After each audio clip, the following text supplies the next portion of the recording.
종합제 TV 시청자 여러분, 6월 26일 오전 10시 반입니다. 비가 내리고 있습니다. 68년 전에도 비가 내렸습니다. 6.25 남침 있던 날 서울 근교에 비가 내렸습니다. 이 비가 대한민국을 살렸습니다. 북한군이 몰고 온 탱크가 이 빗길에 제대로 기동하지 못했습니다.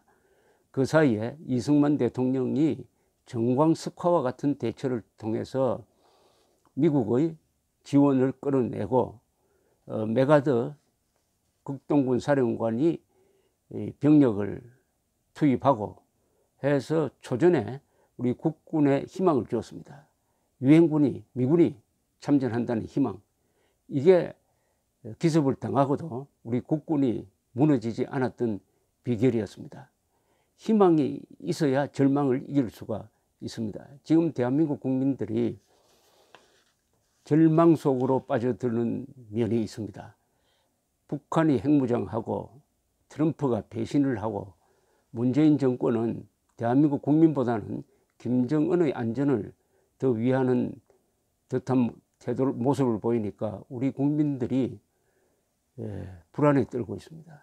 그러나 희망을 가져야 됩니다. 그 희망은 누가 만들어내느냐? 미국이 만들어내지도 않고 저 어디 유엔 안보리가 또 도와주지도 않을 겁니다. 우리가 만들어야 됩니다. 우리가 싸워야 우리의 생명, 재산, 자유를 지킬 수 있다. 자유는 목숨 걸고 지키는 것이다.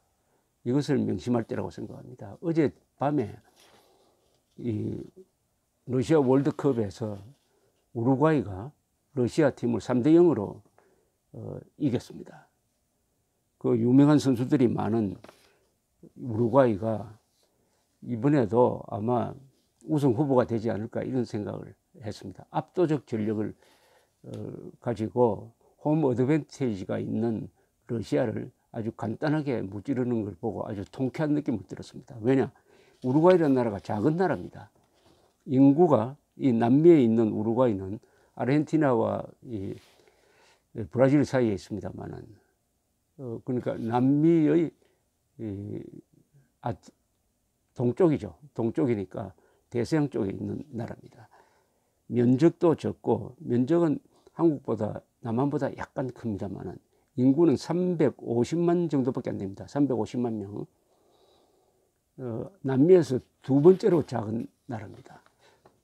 지금 월드컵에 진출한 팀 중에서 가장 인구가 적은 나라는 아이슬란드 33만.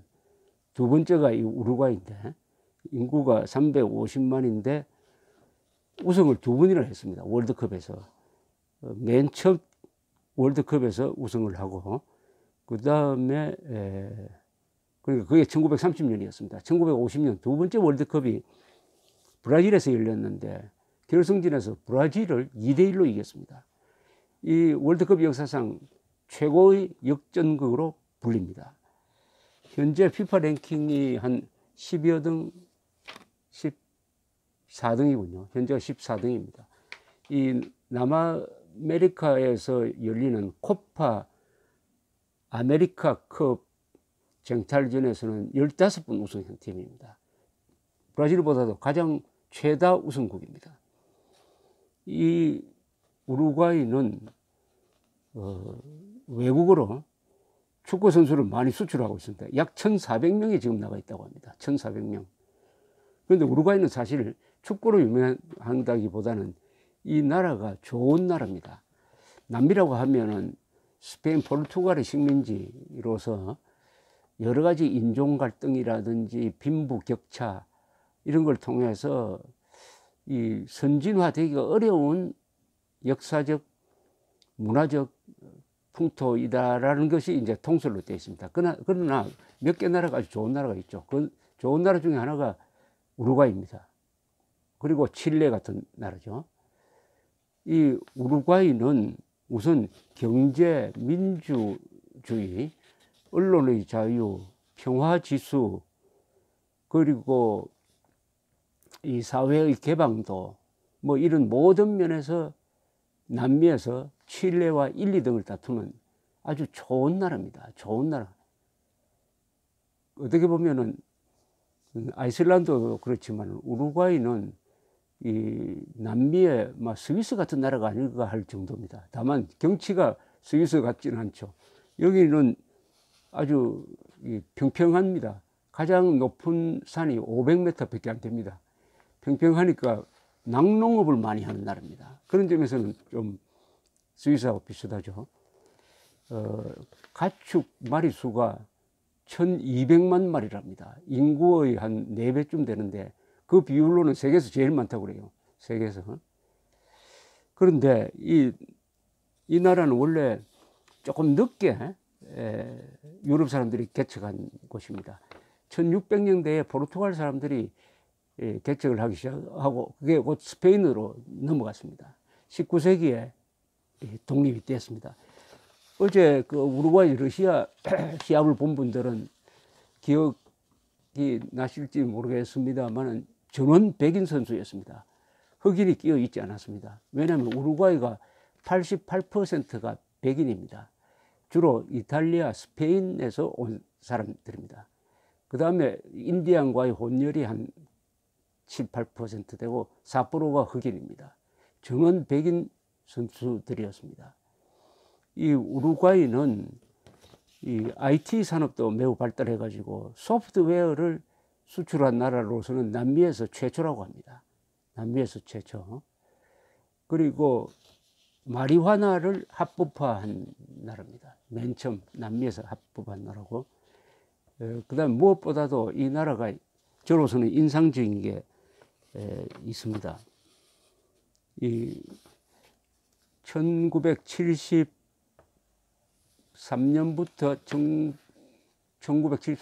1985년까지 12년 동안 군사 통치 기간이 있었어요. 그 군사 통치 기간 중에 약 100여 명이 고문 또는 뭐 암살로 죽었습니다. 그런데 84년에 한국과 비슷한 시기에 민주화 시위가 일어나니까 당시에 군사 정권이 민간인들과 타협을 해가지고 1985년에 민정이양이 됐습니다. 그 과정도 한국하고 좀 비슷해요. 우리나라의 민주화 과정도 1987년 6.25 선언을 통해서 군부와 민간인들이 타협을 해가지고 민주화로 간 거하고 마찬가지입니다. 다만 우리하고 차이가 있습니다. 우리는 평화적 민주화에 공이 있었던 전두환, 노태우 두 분을 다른 역사적 사건을 가지고 와가지고 다시 재판을 해가지고 이른바 역사 바로 세우기 재판, 그 김영삼 정부 때죠. 두 사람은 감옥에 보냈지만은 이 우루과이는 그렇게 하지 않았습니다. 우루과이는 이제 민정으로 이관되니까 거기에 상귀네티 지금도 살아있는 분인데 상귀네티 82살입니다. 상귀네티라는 이 언론인 출신입니다. 정치인이 이분도 군정시대에 고통을 겪은 사람이야. 이분이 대통령이 되자 어떤 법을 통과시켰느냐 하면은 군정시대에 있었던 인권 탄압은 덮기로 한다. 이것은 기소하지 않는다. 해가지고 면책하는 그런 법을 만들어가지고 야당의 다소의 비판이 있었지만 그것을 국회가 통과시키고 국민투표를 통해서 추인을 받았습니다. 그러니까 과거를 덮는 것이죠. 과거를 덮는 결단이 참 어렵습니다. 그러나 우루과이는 그렇게 함으로써 정치 보복을 끊었습니다. 정치 보복을 하지 않았습니다. 이 정치 보복을 하면은 반드시 보복한 사람이 또 뒤에 또 보복을 당합니다. 이게 악순환입니다. 조선조의 사화가 바로 그런 좋은 예 아니겠습니까? 악순환입니다. 이 고리를 끊었다는 것, 이것이 오늘날 우루과이가 좋은 나라가 된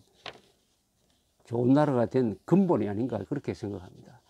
오늘날 중국의 경제 발전은 그 바탕이 어디서 나왔느냐? 등소평은 말하자면 모택동 시절에 2번 정치 보복을 당했던 사람이죠. 등소평이 1980년대 초에 중국 공산당의 역사를 정리하면서 모택동을 엄정하게 비판해서 07과 3이다. 잘한 게 7, 잘못한 게 3인데 그 3이 바로 문화대혁명이다. 이렇게 객관적으로 평가하면서 그러나 모택동을 부정해서는 안 된다. 나도 잘못한 게 있다. 이런 식으로 해가지고 역사 논쟁을 종식시켰습니다. 만약 그때 등소평이 나서가지고 지금 한국에서 벌어지고 있는 적폐청산 해가지고 모택동 세력을 제거한다든지 보복하려고 했다면은 중국 공산당은 분열돼가지고 권력이 안정되지 않아가지고 요사이와 같은 이런 거창한 경제 발전은 불가능했을 것이라고 생각합니다. 우루과이에 의해서도 용서가 가장 큰 정치라는 것을 잘 보여주고 있습니다. 이 우루과이는 이 제조업도 강하고 낙농업도 좋고 또 항구를 가지고 몬테비데오라는 항구가 또 이게 남미에서 가장 컨테이너 항구로는 가장 설비가 잘 된 곳입니다. 또 그 옆에 있는 공항이 카라스코 공항이 또 남미 최고의 공항으로 꼽히고 있습니다. 그러다가 보니까 또 정치 불만도 별로 없고 하니까 이 나라가 2008년 세계를 휩쓴 금융위기 때도 거의 타격을 받지 않고 있다고 합니다. 지금 실업률도 5% 이하로 이렇게 되어 있습니다. 우루과이 하면 수아레즈라는 선수, 스페인에서 뛰고 있는 수아레즈라는 선수, 어제도 한 골 넣었습니다만은 그런 사람으로 대표되는 이 축구 강국인데 이 나라가 이렇게 축구도 잘하고 문화도 발전하고 정치는 안정되어 있고 범죄도 적고 더구나 남미라는 그렇게 선진된 문화적 조건이 없는 곳에서 그렇게 할 수 있었던 것은 바로 그 350만 명이라는 이 백인 위주의 사람들이 공동체 의식을 가지고 서로 정치 보복을 하지 않고 비록 군정을 겪었지만은 그 군정 나름대로의 의미가 있었다는 평가를 하면서 이 역사를 개성 발전시키는, 역사를 단절시키지 않고 역사를 청산하지 않고 거기서 어제 그런 멋진 시합을 할 수 있는 축구팀도 나오지 않았냐 이렇게 생각을 합니다. 축구를 잘 하려면은 정치도 안정되어야 한다. 정치가 안정되려면은 정치가 너그러운 면이 있어야 된다.